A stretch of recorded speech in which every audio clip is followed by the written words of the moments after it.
కేసీఆర్ రాత్రి పగలు దానికోసం 3 ఏళ్లలో చరిత్ర సృష్టించి 1 ఎకరాలకు నీళ్లు ఇచ్చాలని చెప్పి ప్రాజెక్టు కడితే అసలు ప్రాజెక్టును పంచడానికి చూపించిండు.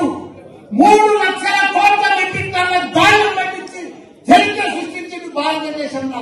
ఒకనాడు పంటాన్ని హర్యానా ఉండే, పంజాబ్ ఉండే, అవన్నీ కూడా తెలంగాణ రాష్ట్రంలో పంట పండి చూపించింది. ఈ రోజు అసలు తెలంగాణను వాళ్ళ దుర్యోధన చట్టం పోయింది, గౌరవ చట్టం పోయింది.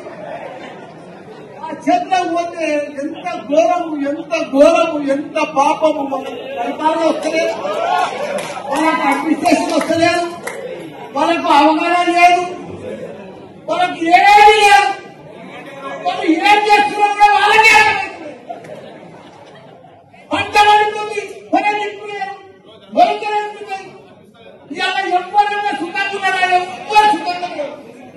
ఒక రైతు సుఖంగా లేదు, రైతు బంధు లేదు, రైతు ఇది లేదు, ఒక వ్యాపారాలు లేవు, బంగారం దుకాణంలో 1,00,000 రూపాయల ఖరీదు లేదు, కొనుగోలు లేవు, బట్టల వ్యాపారాలు లేవు, ఎక్కడ భూముల బేరాలు లేవు, ఏ బేరం మొత్తం దరిద్రమైపోయింది.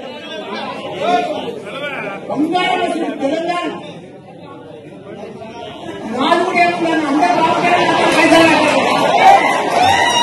అందరూ బాగా పక్కన పట్టి పైసలు వస్తేనే కదా నాకు బాగా అడ్మిషన్ జరుగుతాయి.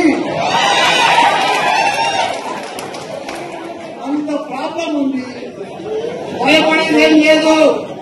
3 ఏళ్ళు వస్తే పడుతుంది, 3 ఏళ్ళు అయితే మన రాజ్యమే వస్తుంది, మన కేసీఆర్ వస్తాడు. ప్రాబ్లం లేదు, ఎందుకంటే వాళ్ళకు పోయి వాళ్ళే చదువుకుంటున్నారు, వాళ్ళకు పోయి ఎవడో తువ్వేది అవసరమే లేదు. కాబట్టి వాళ్ళు ఇంత ఘోరం చేస్తారని ప్రజలకు అర్థమైపోయింది. మేము ఎంత అన్యాయం అయిపోయినాం. ఊర్లో పట్ల కానీ సిటీలే కానీ ఎక్కడ అమెరికాలో కూడా కనబడుతుంది. మన రథోత్సవం సభకు ఎంత నిన్న పొద్దుగా వెళ్తే ఎంత సక్సెస్ఫుల్ అయింది. ప్రతి పౌరుడికి, ప్రతి ప్రజలకు, ప్రతి ఒక్క వ్యాపారానికి, ప్రతి రైతుకు, ప్రతి కుల సంఘాలకు ప్రతి ఒక్కరికి అర్థమైపోయింది. మళ్ళా మా కేసీఆర్ కావాలి. అందరూ అడుగుతున్నారు, వాళ్ళు ఏం చెప్తే మాయ మాటలు చెప్తున్నారు, అన్ని మాయ మాటలు చెప్తున్నారు, టైం పాస్ మాటలు చెప్తున్నారు, టైం పాస్ పరిపాలన చేస్తున్నారు.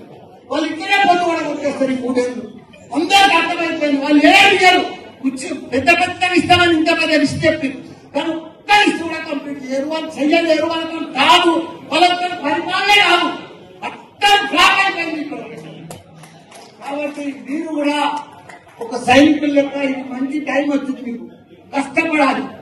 అప్పుడు కేసీఆర్ సార్ ఎట్లా కష్టపడ్డాడో మీరందరూ అప్పుడు ఎవరు లేకుండా ఒక 5-6 మనుషులు ఉండేప్పుడు తెలంగాణ వచ్చినప్పుడు ఇప్పుడు ఇంతమంది 60 లక్షల మంది మన సభ్యత ఉంది. మనమందరం కూడా కష్టపడితే రేపు లోకల్ బాడీస్ లో కానీ ప్రతి దాంట్లో మనమే గెలవాలి. ప్రజలు గెలవాలనుకున్నారు కానీ మనం మలుపుకోవాలి, చెప్పాలి. లీడర్లు కొద్దిగా అడ్డు ఉన్నారు. మీరు దయచేసి లీడర్ అంటే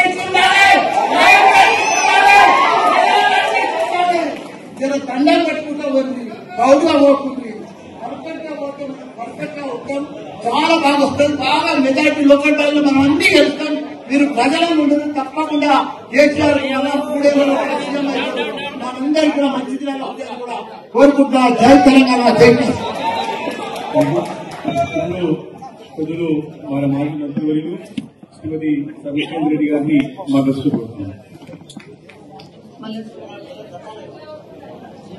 అందరికీ నమస్కారం. వేదిక మీద ఉన్న గౌరవ పెద్దలందరికీ, వేదిక మీద ఉన్న